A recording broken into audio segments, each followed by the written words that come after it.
Oh, hi. Didn't see you there.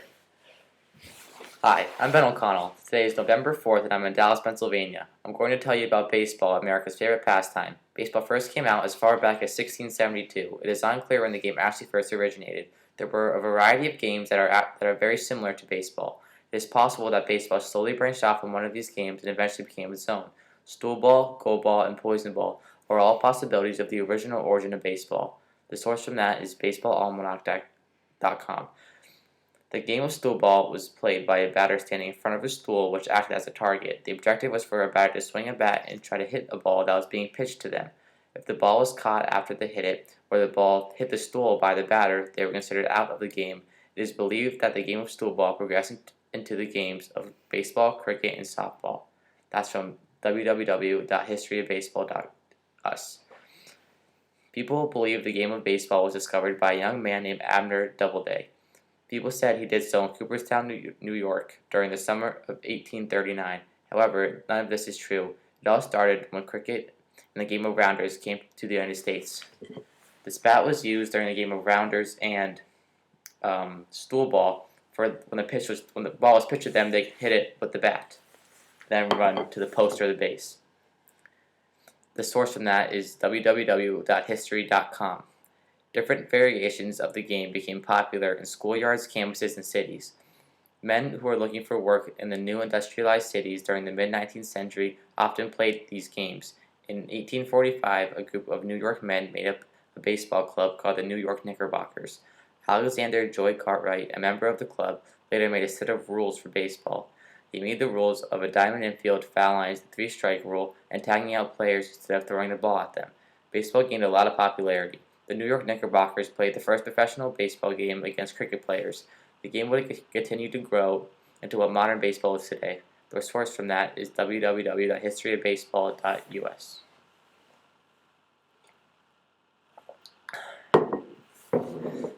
One of the first big names in Major League Baseball was Cy Young. Throughout the 1890s, Cy Young was one of the best pitchers in the game. He had a very high stamina and excellent control. Young pitched in the first ever World Series in 1903. The next year, in 1904, he pitched a perfect game against the Philadelphia Athletics, one of the biggest milestones of his career. Cy Young retired in 1911. He finished his career with 511 victories and 7,257 innings pitched. In 1938, he was inducted into the Baseball Hall of Fame. After Young's death, the baseball commissioner, Ford Frick, came up with the Cy Young Award. Every year, the award is given to the best pitcher in Major League Baseball. The source from that is www.angelfire.com. Joe Jackson entered the MLB the same year Cy Young left. He was known as Shoeless Joe. He was known from that because he wore shoes onto the field before without wearing cleats. Shoeless Joe hit 300 batting average, and in 1911 he batted 408 and then 395 the following year. He finished his career with a 356 batting average, third best all time. Jackson, along with 7 other teammates, were accused of throwing the 1919 World Series against the Reds in exchange for bribes. All 8 players were banned from baseball for life. Jackson claimed he was innocent until his death. In the series, Jackson led all players with a 375 batting average. However, Jackson had 2 costly errors in the series. Shoeless Joe played for semi-pro teams after the scandal. He was never able to be inducted into the Baseball Hall of Fame because of the banishment. That's from AngelFire.com. 3 years after Joe Jackson's entry into the league, George Herman Ruth, or Babe Ruth, entered. Now, here's Babe Ruth sitting next to one of his teammates, Lou Gehrig, both in Yankee uniforms.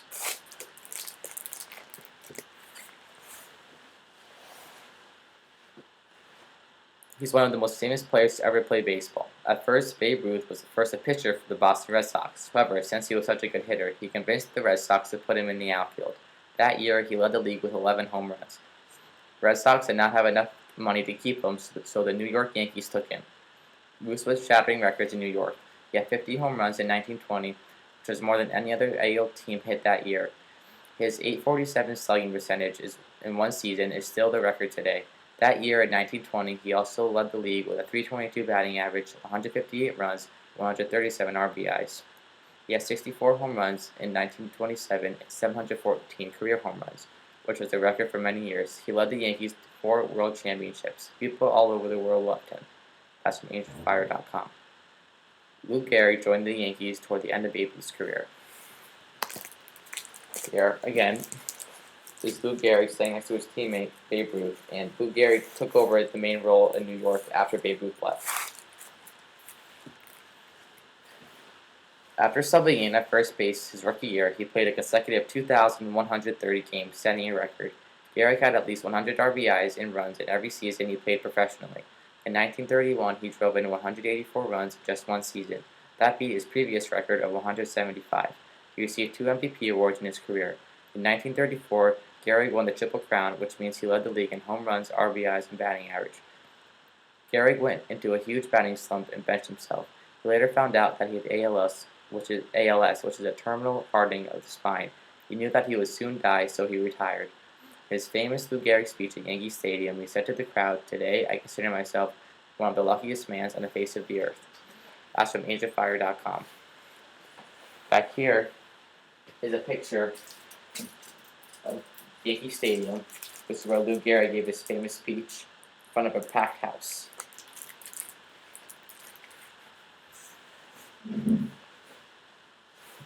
Jackie Robinson changed Major League Baseball. His athletic ability at UCLA caught Branch Rickey's attention, GM of the Brooklyn Dodgers. Robinson joined the Negro Leagues and played for the Kansas City Monarchs. In 1947, Robinson played first base for the Dodgers and was Rookie of the Year. He claimed that he was one of his worst experiences with the taunting from the Phillies dugout and the Philadelphia fans.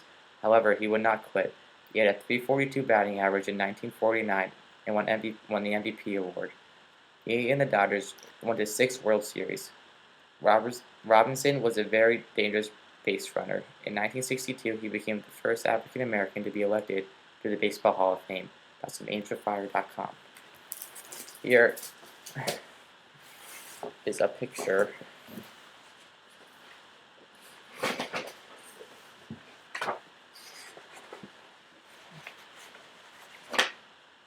of Jackie Robinson running the bases because he was a very dangerous base runner. He stole home against the Yankees in one of the World Series and caused a very big argument between both teams. Berto Clemente is one of the most influential baseball players of all time. He had over 3,000 hits in his career. He had one of the strongest arms to ever play baseball. Clemente first played for a team in Puerto Rico, then the Dodgers, then finally the Pirates in 1955. In 1960, the Pirates won the World Series and Clemente hit .310. The following year, he improved to hit .351. During Clemente's career, he hit over .345 times and won 4 batting titles and hit 240 home runs and won the National League MVP in 1966. He also won 11 Golden Gloves and played more games in right field than any other player in MLB history. Unfortunately, Clemente died in a plane taking supplies to Nicaragua after a severe earthquake. He was elected into the Baseball Hall of Fame just 11 weeks after his death.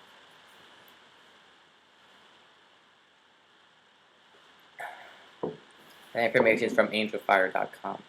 Cincinnati Reds signed Pete Rose in 1960. He made his debut in 1963.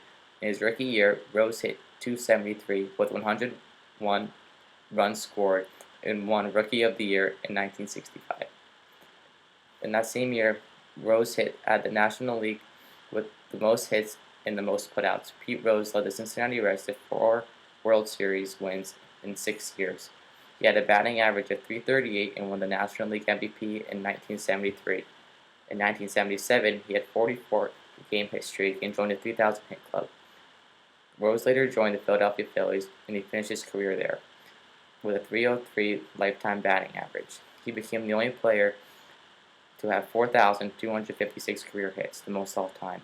During Rose's coaching years, evidence was found that he was betting on games while coaching the Reds. Rose was banned from baseball for life, and by 1989, by the baseball commissioner Bert Clemente. Here is a picture of Pete Rose getting into a fight with a player because he was a very competitive player. And that's when he was a player for the Reds. That information is also from AngelFire.com. Derek Jeter is one of the most modern legends. He was drafted by the Yankees in 1992, but played for the minor leagues at first. He was named the most outstanding major league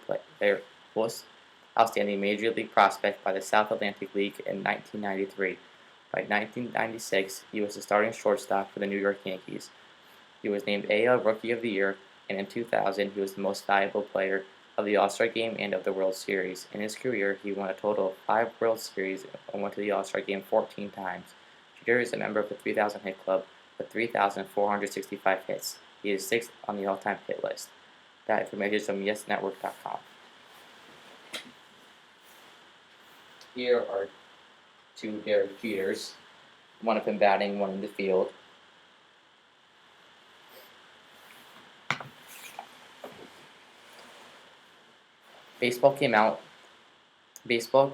Became one of the most popular sports in America. People found it exciting and interesting. Players became American heroes and role models. The evolution of baseball is astonishing.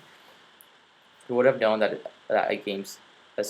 who would have known that one day a simple made-up game would turn into something so big? As Babe Ruth once said, baseball was, is, and always will be the best game in the world. That information is from BaseballReference.com.